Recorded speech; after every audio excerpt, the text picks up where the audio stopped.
Price Lord. எப்படி இருக்கீங்க? சந்தோஷமா இருப்பீங்கன்னு விசுவாசிக்கிறேன். இந்த கிறிஸ்துமஸ் பண்டிகை காலங்களில் ஆண்டவரை பார்க்க வந்தவர்கள் யார், அவர்கள் மூலமாக நம்ம அறிந்து கொள்ள வேண்டிய காரியங்கள் என்ன, அவைகளை குறித்து நம்ம பார்த்து கொண்டிருக்கிறோம்ல. இதுக்கு ஆதாரமாய் சாஸ்திரிகளை குறித்து நம்ம பார்த்து கொண்டிருக்கிறோம். சாஸ்திரிகளுடைய குணநலன்களையும் நம்மளுடைய காரியங்கள், நம்ம மாற வேண்டிய காரியங்களையும் நம்ம பார்த்து கொண்டிருக்கிறோம்ல. அதுக்கு ஆதாரமாய் ஒரு வசனத்தை வாசிக்கலாம். மத்தேயு 2ஆம் அதிகாரத்தின் 11ஆம் வசனம்.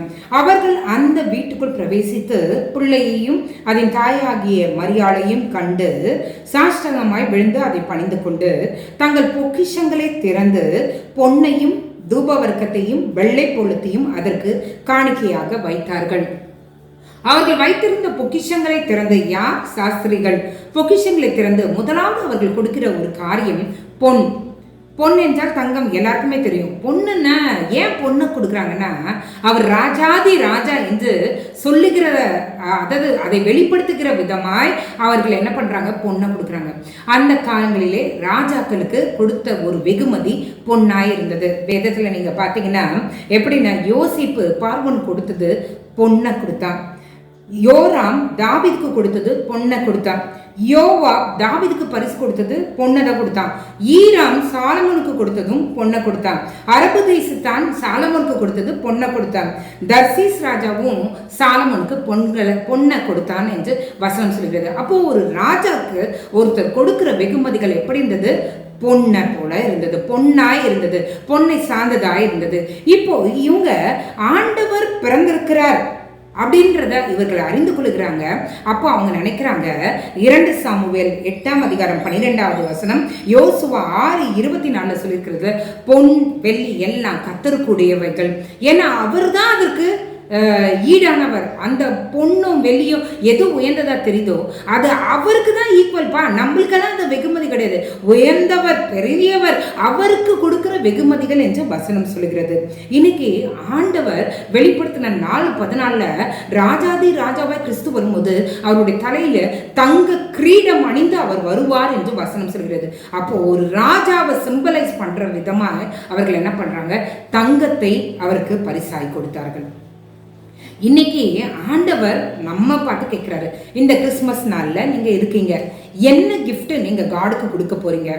உங்க நேரத்தை கொடுக்க போறீங்களா?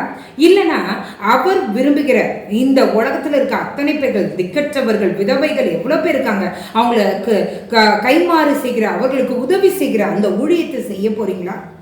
நிறைய பேர், நான் உண்மையிலே சொல்றேங்க, நீங்க ட்ரெஸ், உடுப்பு, நகை, கிகை எல்லாம் வாங்குறத காட்டிலும் அதுலலாம் சந்தோஷம் வராதுங்க. அதெல்லாம் ஒரு நாள் அந்த கிறிஸ்மஸ் 25th அன்னைக்கு போட்டுட்டு போறதுல இருக்கிற சந்தோஷம் தாங்க, அதுக்கப்புறம் வராது. இதே நீங்க இயலாதவர்களுக்கு, இல்லாதவர்களுக்கு நீங்க உதவி செஞ்சீங்கன்னா அது எவ்வளோ மகத்தானதா இருக்கும். நம்ம கிட்ட படிச்ச பைபிள் காலேஜ் ஸ்டூடெண்ட்ஸ் நிறைய பேர் இந்த டிசம்பர் காலங்களில கொடுக்கிற அந்த ஊழியத்தை எடுத்து செய்யறாங்க. நிறைய பேர் திருச்சியிலேயா இருக்கட்டும், சென்னையிலேயா இருக்கட்டும், எங்க அண்ணன்மார்கள் எல்லாருமே உணவு கொடுக்குறாங்க, மளிகை சாமான்கள் கொடுக்குறாங்க, என்னென்னவோ பெரிய டார்கெட்டே வச்சு செஞ்சுட்டு இருக்காங்க. உண்மையிலே சொல்றாங்க, அதுதான் உண்மையான கிறிஸ்துமஸ்.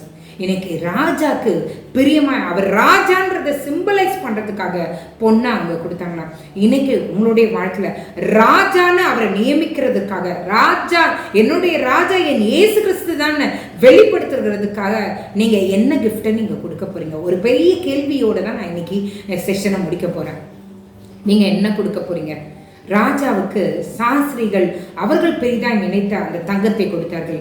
இன்னைக்கு நீங்க எதை பெரிதாக நினைக்கிறீங்க? கிறிஸ்துவோட பார்வையில எது பெரிதா எண்ணப்படமோ அதை கொடுங்க. கர்த்தருடைய நாமம் மகிமைப்படட்டும். ஜெபிக்கலாமே. அப்பா, உம்மை துதிக்கிறோம். சாஸ்திரிகள் தன்னால் இயன்றதை ஆண்டவரே தன்னிடத்துல இருக்க பொக்கிஷத்தை திறந்து பொன்னை கொடுத்து நீ ராஜாதி ராஜா என்று அவர்கள் பறைசாற்றினார்கள். இன்றைக்கு நாங்கள் ஆண்டவரே எங்களிடத்துல நீங்க இருக்கிறத வச்சு கொடுத்திருக்கிற ஆசீர்வாதத்தை மற்றவர்களிடத்துல கொடுத்து நீங்க யார் என்பதை நாங்கள் பறைசாற்ற ஆசைப்படுகிறோம் ஆண்டவரே. அப்பா, எங்களுடைய கையின் கிரியைகளா இருக்கட்டும், நாங்கள் ஏழைகளுக்கு உதவுகிறதா இருக்கட்டும் ஆண்டவரே, உணவற்றவர்களுக்கு உணவு கொடுக்கிறதா இருக்கட்டும் ஆண்டவரே, சபைக்கு கொடுக்கிறதா இருக்கட்டும், ஊழியர்களுக்கு கொடுக்கிறதா இருக்கட்டும், கொடுத்து உங்க நாமத்தை நாங்கள் மகிமைப்படுத்தணும் ஆண்டவரே. நாங்கள் கொடுக்கறதுல தான் நீங்க யார் என்பதை மற்றவங்களுக்கு நாங்கள் நிரூபித்து காட்டுறோம் ஆண்டவரே. நிறைய பேர் எப்படி வேணா நினைச்சுக்கிட்டோம் ஆண்டவரே. ஒரு வாட்டர் பாட்டில ஆண்டவரே இல்லாத ஒரு குழந்தைக்கு கொடுக்கும்போது ஆண்டவரே, அந்த குழந்தைக்கு தெரியும் எனக்கு இது தேவை, என்னுடைய தேவை அறிந்து அவங்க கொடுத்தாங்க. அவங்க பெரிய ஆளு அப்படின்னு நினைப்பாங்க ஆண்டவரே. அதே போல ஆண்டவரே, எங்களால் இயன்றதுல தி பெஸ்ட் உமக்கு கொடுத்து நாங்கள் வழிபடுகிறவர், நாங்கள் பின்தொடர்கிறவர், நாங்கள் யாரை பின்பற்றுகிறோமோ அவர் எப்படிப்பட்டவர் என்பதை இந்த உலகத்துக்கு காட்டுகிறதாய் எங்களுடைய செயல்கள் மாறட்டும் ஆண்டவரே. பா, நீங்க கிங்கன்றத அந்த சாஸ்திரிகள் நிரூபிச்சு காண்பிச்சுட்டாங்க அவங்களுடைய காணிக்கைகளினால. நீங்க கிங்கன்றத இந்த உலகத்துக்கு எங்களுடைய செயல்கள் மூலமாக நாங்க நிரூபிக்க எங்களுக்கு உதவி செய்யுங்க. அதற்கான ஞானத்தை எங்களுக்கு தருவீராக. நீரே எங்களோடு இருந்து எங்களை வழி நடத்துங்க. காலை எழுந்து உங்க நாமத்தை மகிமைப்படுத்த கிருபை செய்யுங்க. அர்த்தமுள்ள கிறிஸ்துமஸை கொண்டாட எங்களுக்கு உதவி செய்யுங்க. இயேசுவின் மூலம் ஜெபம் கேளும் நல்ல பரமபிதாவே. ஆமேன், ஆமேன், ஆமேன். God bless you.